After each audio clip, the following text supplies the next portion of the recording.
वज़ीर आज़म शहबाज शरीफ आज लंदन से अमेरिका जाएंगे। 27 सितंबर को अक़वाम मुत्तहिदा की जनरल असम्बली से खिताब शेड्यूल। अमेरिका रवानगी से कबल शहबाज शरीफ की बरतानवी वज़ीर आज़म कियर स्टारमर से मुलाकात मुतवक्के।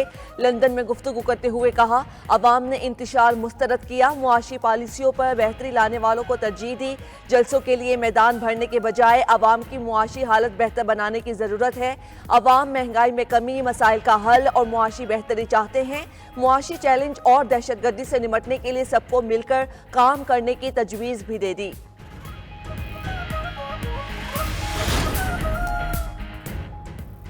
मखसूस नशिस्तों के मामले पर इलेक्शन कमीशन का 5वां इजलास आज होगा। कानूनी टीम सुप्रीम कोर्ट के 8 जजेस की वजाहत से मुतल्लिक ब्रीफिंग देगी। ज़राए के मुताबिक कौमी और सूबाई असम्बलियों के स्पीकर्स के खुतूत का जायजा भी लिया जाएगा।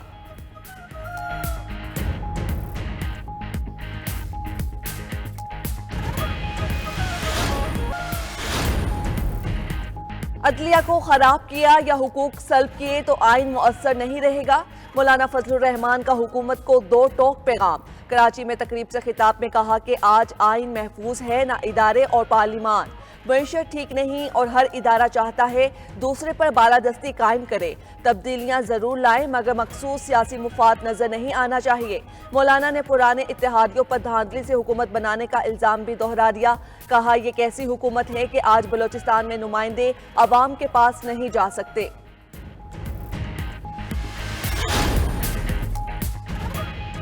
नहीं मांगते मुआफ़ी, जो करना है कर लो। वज़ीर आला खैबर पख्तूनख्वा का मुआफ़ी के मुतालिबात पर रद्द अमल। कहा, ऐसा कोई काम नहीं किया जिस पर मुआफ़ी मांगनी पड़े। बानी पीटीआई को बेगुनाह कैद करने वाले मुआफ़ी मांगे। पुरअमन मुजाहिरीन पर जुल्म किया, उस पर मुआफ़ी कौन मांगेगा। जालिमों से जिंदगी भर मुआफ़िया मंगवाएंगे। वज़ीर आला अली अमीन गंडापुर का आइंदा इतवार मियांवाली में जलसे का भी ऐलान। कहा, मियांवाली के बाद पिंडी में भी जलसा करेंगे, बताएंगे जलसा होता क्या है।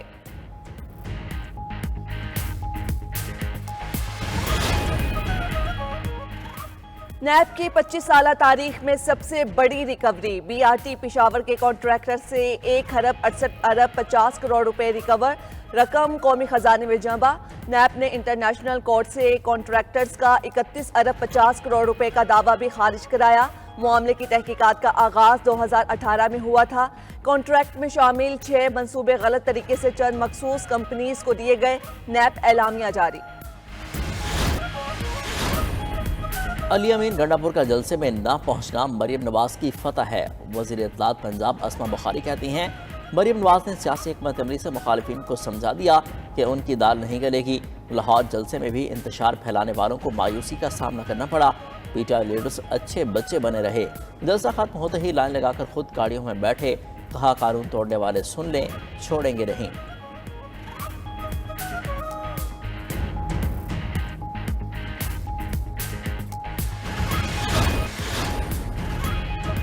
शुगर मिल्स एसोसिएशन का कमर्शियल और इस्लामी बैंक्स के कर्जों की अदायगियों की तारीख में 31 दिसंबर तक तौसी का मुतालबा।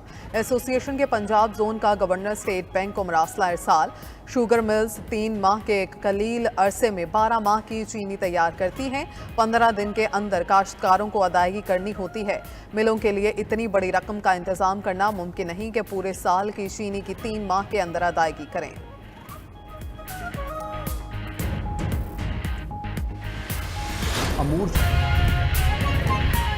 इत्तेहाद अरकान को पीटीआई का तस्वुर करने और मखसूस नशिस्तों का मामला। चीफ इलेक्शन कमिश्नर की सरबराही में इलेक्शन कमीशन का इजलास आज फिर होगा।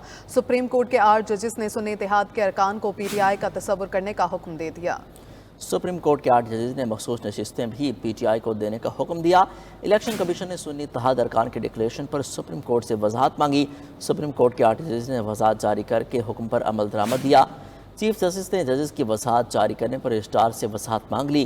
कौमी असम्बली, पंजाब असम्बली और सिंध असम्बली के स्पीकर्स ने इलेक्शन कमीशन को खतूत लिखे। तीनों सूबाई असम्बलियों के स्पीकर्स की इलेक्शन कमीशन से तरमीमी एक्ट पर अमल की इस्तदा।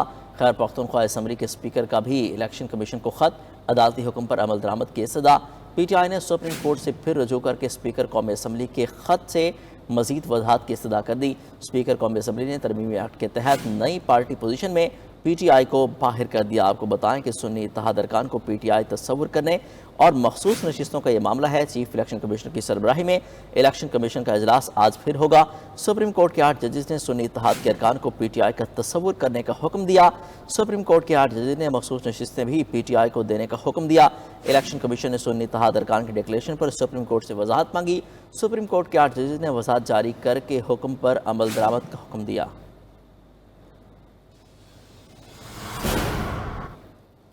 جمعیت علماء اسلام کے سربراہ مولانا فضل الرحمان کا کہنا ہے کہ آئین کی بالادستی چاہتے ہیں۔ ان کے سامنے ایک مسودہ موجود ہے جسے دیکھ کر کہتا ہوں غلط ہوا۔ اگر عدلیہ کے اختیارات کم اور بنیادی حقوق سلب کرنے کی کوشش کی گئی تو یہ ٹھیک نہیں ہوگا۔ پاکستان میں سیاسی استحکام ہے، نہ ہی معاشی۔ دوست ممالک کو پاکستان کے معیشت سے متعلق تشویش ہے۔ ملک میں آئین محفوظ ہے، نہ ہی ادارے۔ ملک میں الیکشن نہیں دھاندلی ہوئی تھی کہ ملک میں الیکشن نہیں ہوئے، ملک میں دھاندلی ہوئی ہے۔ میرے سامنے تو کچھ تھوڑا بڑا مسودہ ہے میرے سامنے، اور میں تو مسودے کو سامنے رکھ کر کہتا ہوں کہ مسودہ غلط ہے۔ عوام کے پاس تو کوئی مسودہ نہیں ہے، پھر عوام کیوں کہہ رہی ہے کہ آپ ان کی بات کو نہیں ماننا؟ تو اگر عدلیہ کو خراب کیا گیا، اس کے اختیارات کو محدود کیا گیا، یا بنیادی انسانی حقوق جس کو آئین تحفظ دیتا ہے اس کا دائرہ تنگ ہو گیا، اور جو استثنائیات ہیں وہ دائرہ وسیع ہو گیا، تو پھر آئین جو ہے وہ بیکار ایک دستاویز کی حیثیت رکھے گا، وہ کوئی مؤثر حیثیت نہیں رکھے گا۔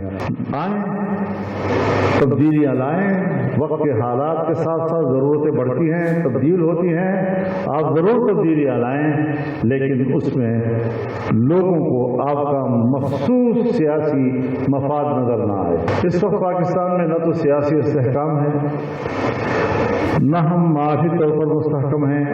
ہمارے جو دوست ممالک ہیں جن کو پاکستان کی اکانومی کے بارے میں تشویش ہے، وہ بھی پریشان کھڑے ہیں کہ پاکستان کو ہم کیسے بچائیں۔ لیکن یہاں پر تو نہ ہمارا آئین محفوظ ہے، نہ ہمارا قانون محفوظ ہے، نہ ہماری پارلیمنٹ محفوظ ہے۔